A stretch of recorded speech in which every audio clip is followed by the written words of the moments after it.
Today is Friday, January 21st, 2022, and this is the Science of Self podcast, brought to you by Peter Hollins and Newton Media Group. Nobody ever improved from a position of judgment and self-hate. Have compassion on yourself. Be kind. Forgive slip-ups. Keep focusing on the positives. You don't need to make yourself feel bad in order to improve. We'll take a deeper look at these concepts in today's episode from Peter Hollins' book, 41 Self-Discipline Habits. Thanks for joining us today.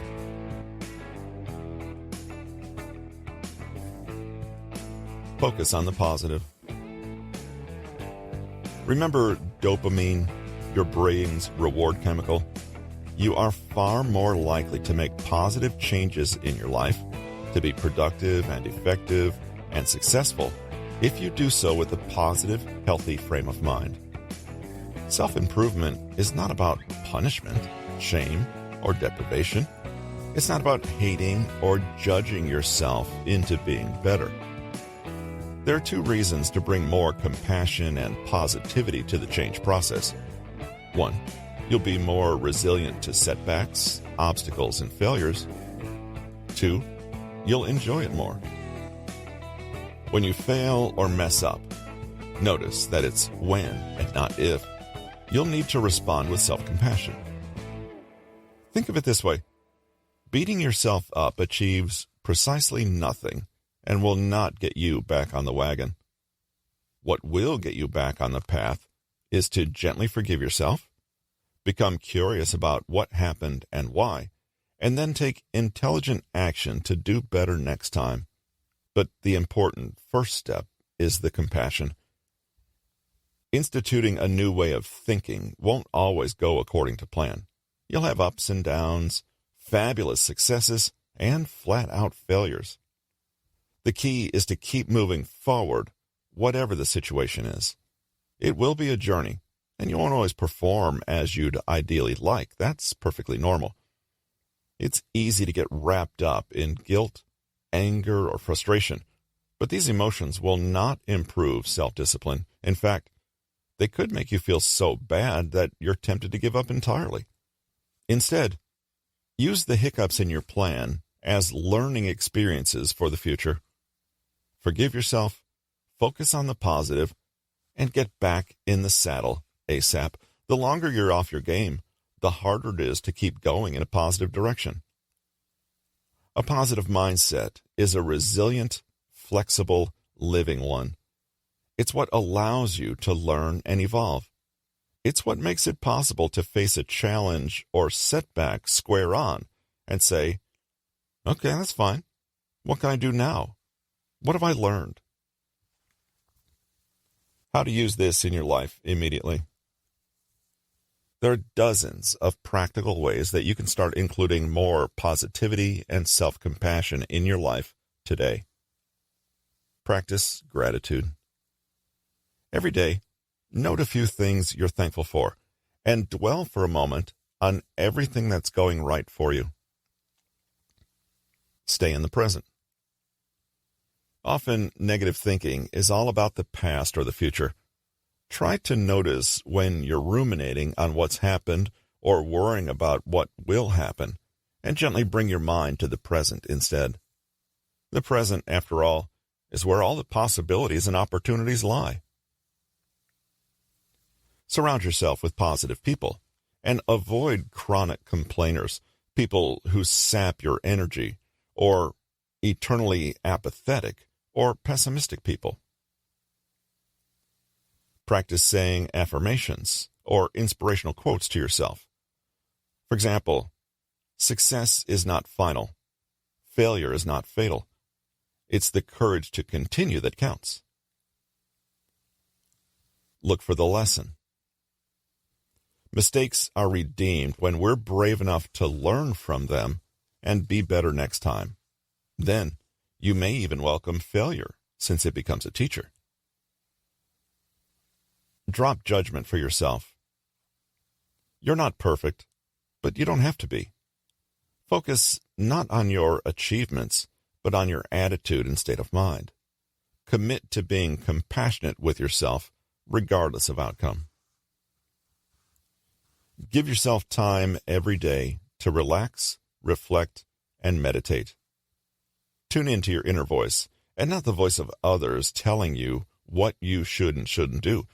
Tell yourself that you always have value as a human being, no matter your external achievements. What matters is not the setback, but your response to it. Mind your mood. We already know that your mood and your mindset can be powerful influencers over your actions.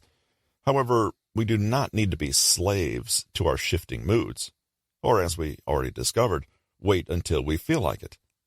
Self-discipline is the act of doing what your conscious intention wants to do, rather than passively allowing the whims of your mood to dictate your actions. It's a question of mind over mood. You can judge any situation in two main ways: a logical criterion, the mind, and emotional criterion, the mood. Self-discipline is the conscious decision to make a mindful, logical evaluation of the facts and then to act accordingly, even if you don't feel like it. Lack of self-discipline is the unconscious decision to make an emotional evaluation of the facts, ignore logic, and then to respond in an emotional manner, according to how you feel in the moment. Emotions are incredibly valuable. They are a guidance system in their own right, and add color and depth and meaning to life. But mood is much simpler than this, and less reliable. When you're sitting in front of the TV and feel too lazy to get up, so you watch another episode rather than get up to clean the kitchen, that's a mood. When you're faced with something good for you but you're nervous, that's a mood. When you're cranky and fed up after a long day, that's a mood. But you don't have to allow any mood to determine what you do with your life.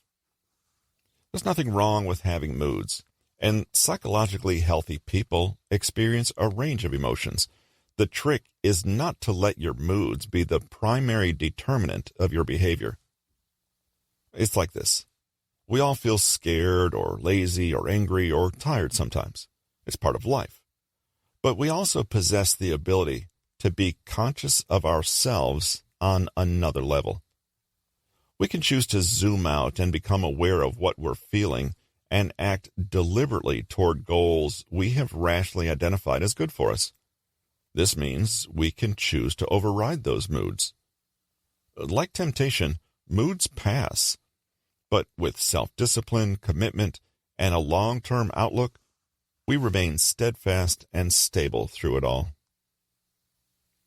We achieve our goals despite life's ups and downs, despite the rise and fall of energy and motivation, despite setbacks or even tragedies.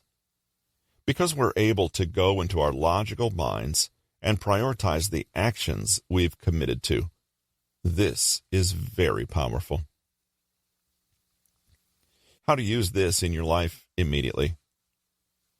Firstly, getting a handle on moods does not mean squashing down emotions, but it does mean moving from a hot state to a cool one, where you're able to acknowledge what you're feeling, understand that you are, in fact, simply experiencing a fleeting emotional sensation, and then make room for your calmer, more rational mind to step in and remind you of your larger long-term goals. It's a question of lowering reactivity, i.e., learning to experience emotions and letting them pass without needing to react to them or letting them dominate your actions. You don't need to let your emotions drag you around. You can choose how you act, regardless of how you feel. You don't need to become a soulless robot. Rather, become like a Zen monk who sees emerging shifts and changes in your inner emotional landscape, but without ever forgetting themselves or losing consciousness. Here are some ways to do just that. 1. Monitor yourself. When you're in a mood, it can seem like that's how you've always felt, but this is an illusion. Keep a journal where you track your changing moods so you can concretely see that moods will always shift. Your commitments and conviction, however, are more solid. 2. Notice what's making your moods worse or more volatile. As you track, notice if poor eating habits, stress, or general ill health are exacerbating mood swings. Then use your rational mind to preempt, plan, and strategize ways around that. 3. Finally, meditate. You don't need to sit cross-legged like that Zen monk, but spend time in gentle contemplation, relaxation, and turning within. The only way to master your emotions is to understand them and work with them. We'd like you to help us keep this podcast sponsor-free. Please take a moment in your podcast provider to subscribe to the podcast, leave a rating and a review, and share an episode or the podcast itself with a friend.